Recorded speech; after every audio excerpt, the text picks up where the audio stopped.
changed me for good. Here at Mercersburg, it was, for example, Sam Hopper. Sam was the class of 1989, and he was a prefect in Fowl Hall when I was dorm dean. I had been away at a conference, which is where I met Karen, now my wife.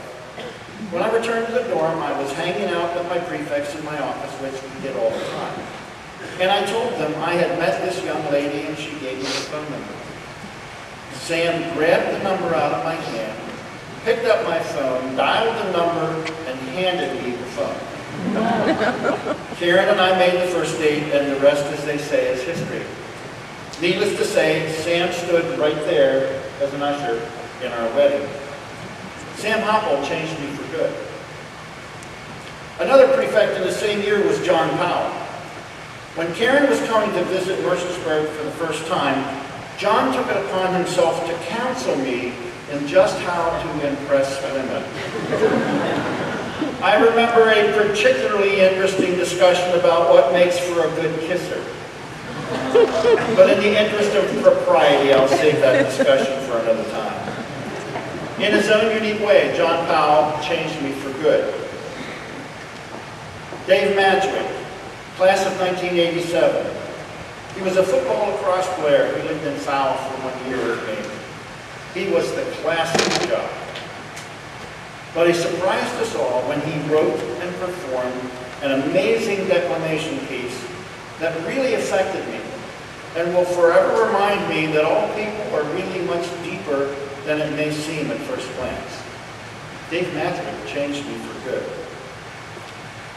A few weeks ago, I was able to get a complete list of all my advisees from 1989 to the present. Apparently the files from my first 4 years are locked in a vault somewhere. I found that I've had the pleasure of working with over 150 young men as their advisor. And then countless other young people in jazz band, my classes, the head waiter's table, and the door. They've all changed me for good because they give me hope.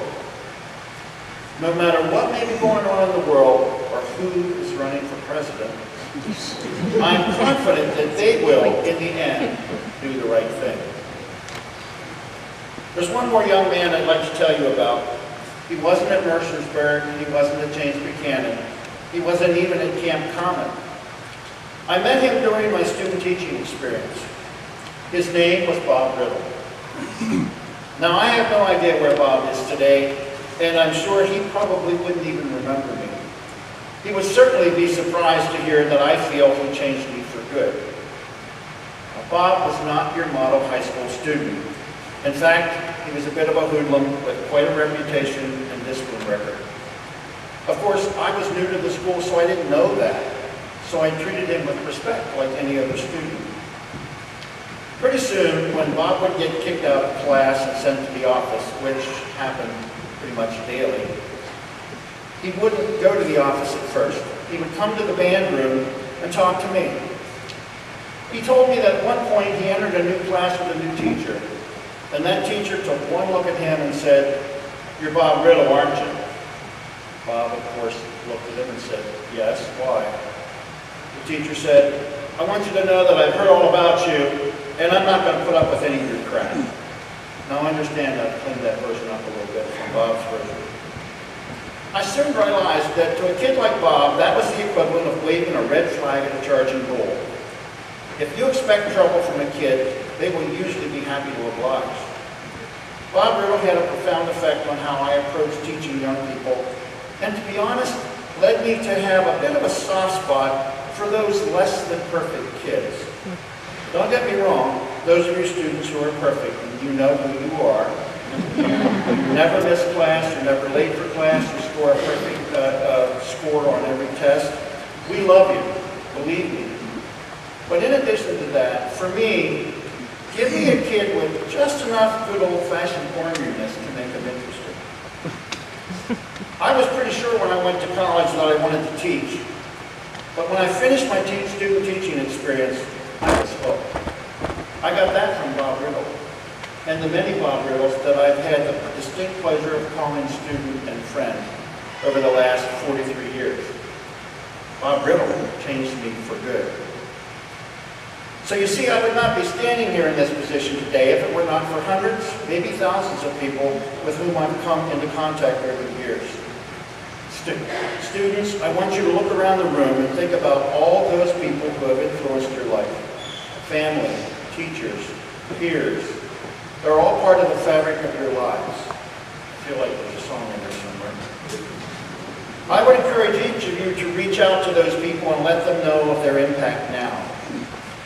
This spring has been a frenzy of people saying wonderful things to me about my work, and it has meant so much.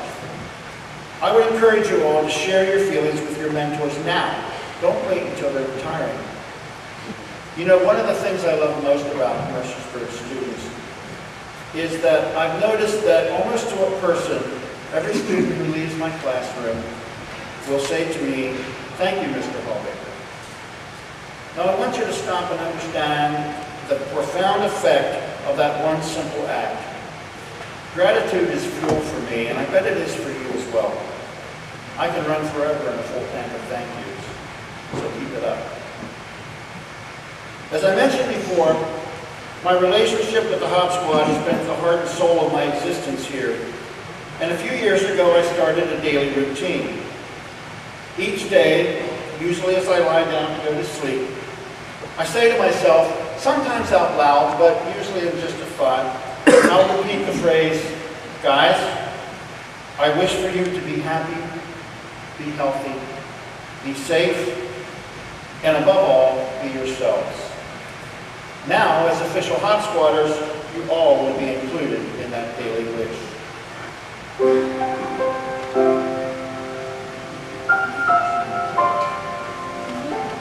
Come on, you had to have seen that coming. I'm a musician and I do my best communication through song. For my finale, I want to use a song from the Broadway musical Wicked, because it more perfectly than any other describes how I feel about all of you and all of those who came before you.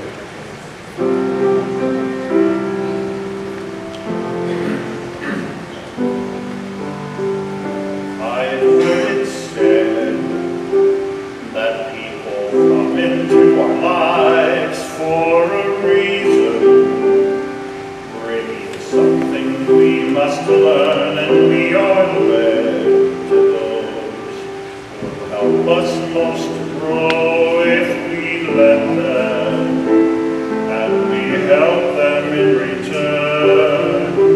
Well, I don't know if I believe that's true, but I know I'm who I am today because I knew you.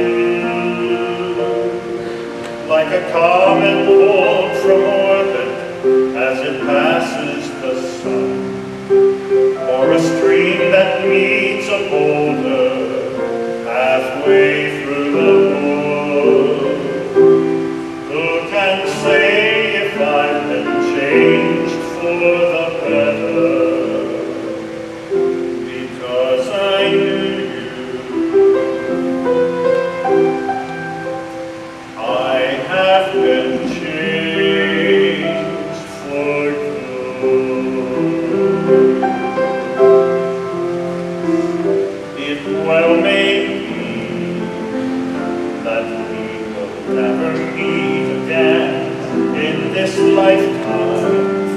So let me say before we part, so much of me is made of what I learned from you. You'll be with me like a handprint on my heart. And so whatever way our stories end, I know you have rewritten mine by being my friend. Like a ship blown from its mooring by a wind off the sea, like a seed dropped by a skybird in a distant wood. Who can say if I've been changed for the better?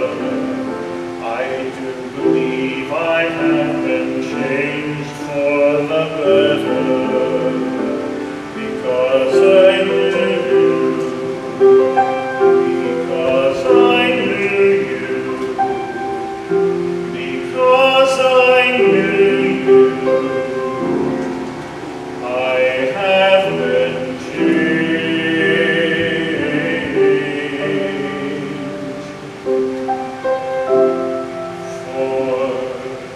Be happy, be healthy, be safe, and above all, be yourselves. Thank you.